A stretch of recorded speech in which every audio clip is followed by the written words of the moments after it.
یا اللہ یا رحمان یا رحیم یا کریم۔ اب اگر کسی طرح سے وہ لڑکیاں گہرے مذہب والوں کی دوست بن گئی اور ان کے بھگوا لوٹ رب کا اگر شکار ہو گئی ہیں، تو ایسا نہیں ہے کہ ان کی زندگی امر ہو رہی ہیں اور وہ خوشحال ہیں اور لمبی زندگیاں چل رہی ہیں۔ اللہ کی قسم سراسر وہ اپنی دنیا بھی ضائع کر رہی ہیں اور اپنا دین بھی ضائع کر رہی ہیں اور اپنی آخرت بھی برباد کر رہی ہیں۔ پوچھے کیسے؟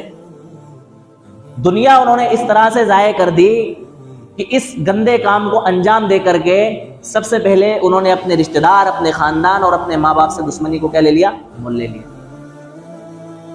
دوسری چیز، ایک سب سے بڑی نعمت اور سب سے بڑی دولت ایک مسلمان کے لیے جو ایمان کی دولت ہے، اس ایمان کی دولت سے انہوں نے اپنے آپ کو کیا کر لیا؟ بیزار کر لیا۔ اس کے ذریعے انہوں نے اپنی آخرت کو برباد کر لیا اور اپنی آخرت کو تباہ کر لیا۔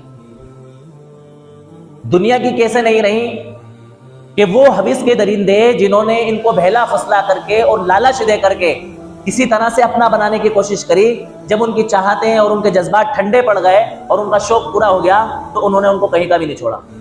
خبریں سننے کو ملتی ہیں کہ فلاں لڑکی کو قتل کر دیا، فلاں لڑکی کو پانی میں ڈبو دیا، فلاں لڑکی کو ٹرین سے پھینک دیا، فلاں لڑکی کے ساتھ یہ کر دیا، وہ کر دیا۔ یہ انہی لڑکیوں کے ساتھ ہو رہا ہے جو کسی طرح سے دھوکے میں آ کر کے ان کا کیا ہو گئی ہیں؟ شکار ہو گئی۔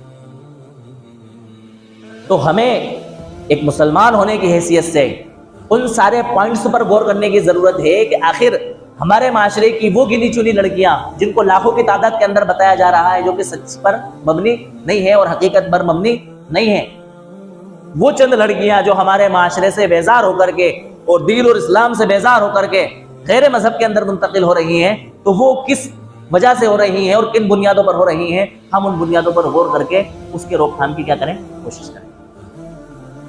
تو سب سے پہلی وجہ ہماری بچیوں کے بددین ہونے کی اور لڑکیوں کے بددین ہونے کی وہ ہے ہماری دینداری سے بیزاری۔ بنیادی طور پر دینی تعلیم کا نہ ہونا، نہ ہمارے مردوں میں دینی تعلیم ہے اور نہ ہی ہماری خواتین میں دینی تعلیم، اور جو کچھ دینی تعلیم ہم بچپن میں حاصل کرتے ہیں اس دینی تعلیم کا جو خاطر خواہ ہمیں فائدہ ہونا چاہیے وہ فائدہ نہیں ہو پا رہا ہے۔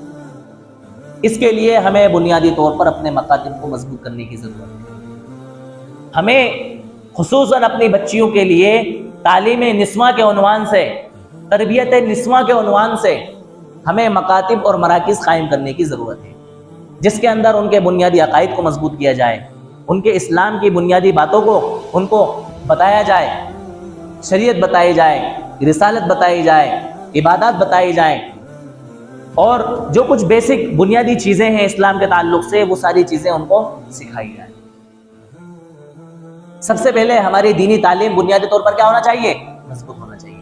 جس طرح سے ہم دنیاوی تعلیم کی فکر کرتے ہیں اس سے کہیں گنا زیادہ ہمیں ان کی دینی تعلیم کی فکر کرنا پڑے گی۔ کائے کی فکر کرنا پڑے گی؟ دینی تعلیم۔ جس طرح سے ہم بچوں کی تربیت کی فکر کرتے ہیں اس سے کہیں زیادہ ہمیں بچیوں کی تربیت کی فکر کرنا پڑے گی۔ دیکھو، ایک بچی کی تربیت سارے خاندان اور سارے معاشرے کی صلاح اور فلاح کے لیے کافی ہو سکتی ہے۔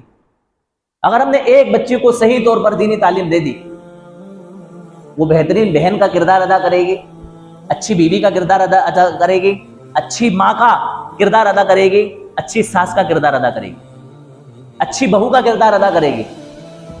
آپ نے اپنی بیٹی کو بنیادی طور پر دینی تعلیم اچھے طریقے سے حاصل کرا دی، قسم خدا کی وہ آپ کی نافرمانی نہیں کرے گی، وہ بددینی کا شکار نہیں ہوگی، وہ بے پردگی کا شکار نہیں ہوگی، بلکہ جب تک آپ اس کا نکاح اور شادی نہیں کریں گے اس وقت تک وہ آپ کی عزت اور ناموس کی حفاظت کرے گی اور آپ کی عزت کی لاج رکھتے ہوئے اپنی عزت اور عصمت کی کیا کرے گی؟